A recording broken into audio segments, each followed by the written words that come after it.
Hi, Mystery Recapped here. Today, I am going to explain a Hong Kong martial arts action comedy film called Snake in the Eagle's Shadow. Spoilers ahead, watch out, and take care. The Snake Fist clan specializes in the snake style of fighting in Kung Fu. For the past 100 years, the Snake Fist clan has had a rivalry with the Eagle Claw clan that specializes in eagle-style fighting. The Eagle clan has made it its mission to kill each and every single member of the Snake clan and remove the style of fighting altogether. At the beginning of the movie, one of the last surviving members of the Snake clan is challenged by Shang Quan, an Eagle Claw master. The two battle using their respective styles of fighting, but the Eagle Claw is evidently more powerful than the Snake Fist. Shang Quan vows to kill his opponent and end the Snake Fist's legacy. However, it is revealed that a Snake Fist master named Pei is still alive. Shang Quan kills his opponent and goes on in search of his final and only opponent, Pei. Meanwhile, Pei is living a low life as a beggar. He hardly earns any money and lives off of scraps. One day, while he is sleeping on a hammock made up of a single rope, someone barges inside the room and startles him. It turns out that the landlord has brought a thug to evacuate Pei, since he hasn't paid the rent in a month. They search around the room for money, but find a snake instead. While they are distracted, Pei quickly grabs his rice bowl and a pair of chopsticks and runs outside. He is surrounded and attacked by a gang. Using the bowl and chopsticks, Pei defends himself without much effort. Even though his opponents carry knives, his chopsticks are able to overpower them. One of the thugs bumps into an Eagle Claw member, Su Chen, while trying to run after Pei. When the thug describes Pei, Su Chen realizes that they just encountered a Snake Fist member. But by then, Pei is long lost. Following that, we are introduced to the protagonist of the movie, KungFu. He is an orphan, adopted by a short-tempered eccentric Kung Fu teacher named Lee. Lee profits by scamming innocent students, promising to be a Kung Fu expert when his skills are merely average. He frequently abuses KungFu physically and makes him do all the cleaning. KungFu wants to learn to fight, but even though he works in a Kung Fu school, he is never given the opportunity to train. One morning, Lee is resting while the students practice as usual. KungFu watches them and tries mimicking their movements, forgetting to sweep the floor. Lee notices and hits him with a stick. To trouble the kid even more, he walks around with white powder under his shoes, which means he has to sweep the floor twice. Later, Lee uses KungFu as a prop to teach his students a new form of fighting. He orders KungFu to not dodge the attacks and beats him up as an example.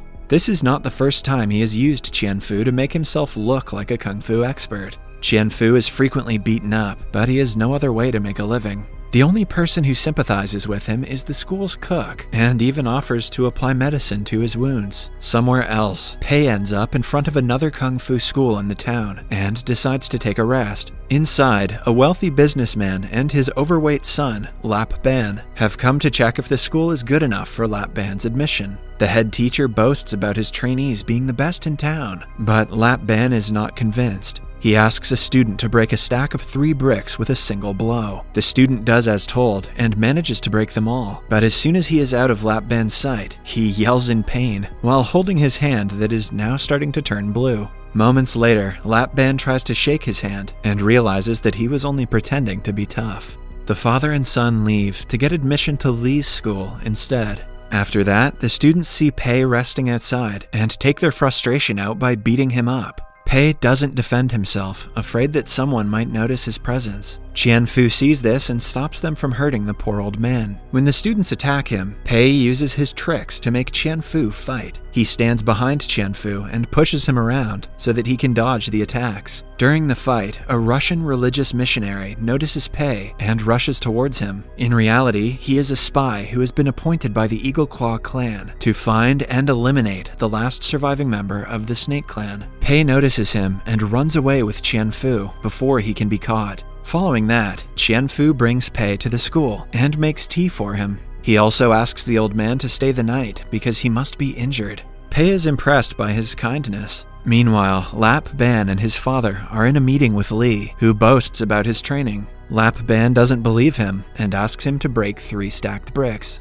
Lee laughs at him, stating that he can show them a real fight instead of mere brick breaking. He calls KungFu and orders him to take the beating from one of his students. An excited Lap Ban watches as the fight begins. KungFu is beaten up yet again, but he cannot dodge the attacks, scared that he will have to starve the next day. By the end of it, Lap Ban is impressed by KungFu's opponent's skills and agrees to take admission to the school. KungFu walks back to Pei with several cuts and bruises on his face. Embarrassed, he runs to his room. The cook tells Pei that it is a daily thing for KungFu to get beaten up. He is used as a display dummy to maintain the school's reputation. To lighten his mood, Pei places a bowl on his head and asks him to try and get it. KungFu does his best, but Pei is so skilled that he doesn't let him get a single touch of the bowl. The following morning, KungFu wakes up to see Pei is missing. He notices a message on the wall that vaguely talks about the dodging skill. Outside, Pei has also drawn a pattern of footsteps for KungFu to follow and learn the tricks from yesterday. In reality, the tricks were the basics of the snake fist technique. Using the message and the steps, KungFu comprehends what Pei is trying to teach him and starts practicing.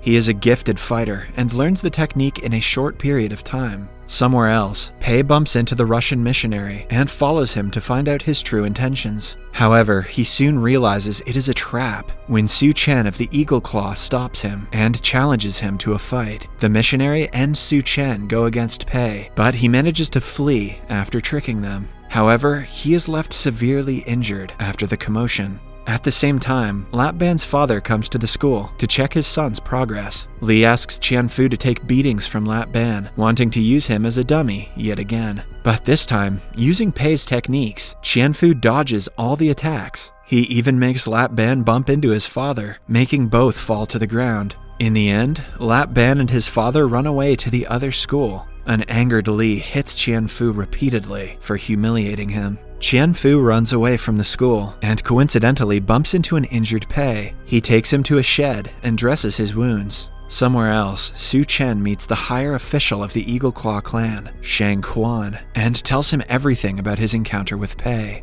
Then, we see KungFu taking care of Pei until he gets better. After finding out that KungFu is able to learn the technique only through the drawings, Pei agrees to train him in snake-style Kung Fu. His only condition is that KungFu won't call him master, won't use the training to display violence, and won't interfere when Pei is fighting his opponents. KungFu accepts all the conditions and starts the training. He works hard day and night and learns the techniques in no time. Over a few weeks, Pei gives him more difficult tasks, but he shows growth and perseverance like no other. One day, he is lazily sweeping the floor in the school when Lee sees him and decides to trouble him as always. He steps on white powder, but before he can step on the floor, KungFu slides the mop under his feet. Lee tries his best to trick KungFu, but he is quicker because of the training. As they are struggling, a group from the rival school barges in. The leader of the group is the new 3 provinces champ in Kung Fu. He is furious because all other schools in the town sent him gifts to show respect, but Lee didn't do so. Hence, he challenges Lee and his fellow teacher to a match. Lee is reluctant, but since all his students are watching, he has no choice but to accept. The state champion doesn't waste time before beating them both up, proving that they're just a bunch of frauds who only know basic knowledge about Kung Fu. KungFu wants to help them, but since he has promised Pei that he will only use his skills for defense, he stays out of the fight. After the two are defeated, the students follow the state champion to the rival school. Later that day, KungFu is cleaning when the former teacher of the school, Master Hang, returns from a trip. He used to be the head teacher until Lee took over. Enraged that they were defeated by the opponents, he walks to the rival school and challenges the state champion. They get into an intense fight, both matched in skills. But in the end, the state champion beats Master Hang and doesn't stop attacking him. KungFu finally steps in, which angers the champion even more. He attacks him a couple of times, asking him to fight back. Now that KungFu can use his training as defense, he doesn't hold back and starts battling him. Everyone is shocked to see that a mere janitor is giving the state champion a hard time. Master Hang is just as surprised because he didn't know KungFu could fight. From the entrance door, Shang Quan is also watching them. He sees KungFu's technique and recognizes it as the snake fist technique. Since only one person from the clan is still alive, he is sure that KungFu knows Pei. After defeating the champion, KungFu and Hang return to their school. At home, KungFu finds a letter by Pei that says he will be gone for a few days. Alongside the letter is a book on snake-style fighting. Qianfu rushes to the shed to see Pei, but the old man has already left. Just then, Shang Quan, who has been tailing him until now, inquires if he knows Pei. When Qianfu confirms, Shang Quan lies about being Pei's friend and asks Qianfu to tell him when he returns from his trip. He also emphasizes to keep his arrival a secret from Pei because he wants to surprise his old friend. A naive Qianfu believes him and agrees to help him. Upon reaching home, he sees his pet cat fighting a snake. Even though at first glance the snake looks more dangerous, it is proven to be weak against the cat's paws. This gives Qianfu an idea to mix the paw technique with the snake fist technique to make it more dangerous. Somewhere else, Pei returns to the town and is immediately confronted by Su Chen. At first, Su Chen pretends to be dead and then attacks him with a knife. He believes Pei was stabbed, but turns out he was ready to dodge the attack. They get into a fight where Pei overpowers him with his expertise and kills him. Following that, he goes to meet Qianfu, who is overjoyed to have him back. They ask the cook for tea, but the man mixes poison into it. Just then, Qianfu remembers Shang Quan and rushes to tell him about Pei's arrival. But when they return looking for him, Pei has already fled. Shang Quan predicts where he is heading and runs after him as Qian follows them. On his way, Qianfu is stopped by the Russian missionary, who wants to kill him. They get into a fight where the missionary has an upper hand because of his sword. Qianfu gets his clothes torn, but still manages to defeat him in the end.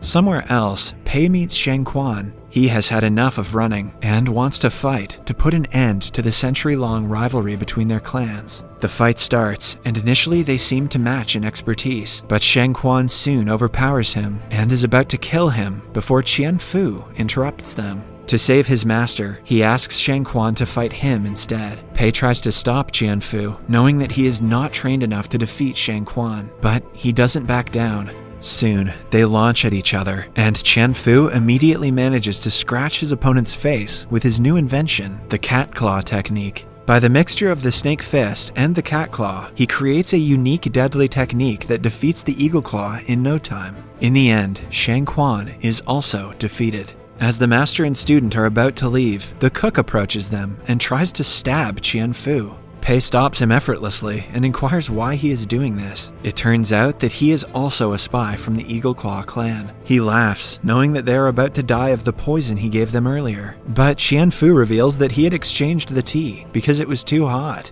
In the final scene, the cook remembers that he drank the poisoned tea. The poison's effect starts to show, and he dies instantly. In the last scene, Pei compliments Qianfu for inventing such a powerful new technique. Remember kids, we have a lot to learn from cats, and if the tea is too hot, don't drink it. Subscribe for more videos like this, turn on notifications, and leave a like to help the channel out. Thank you for watching.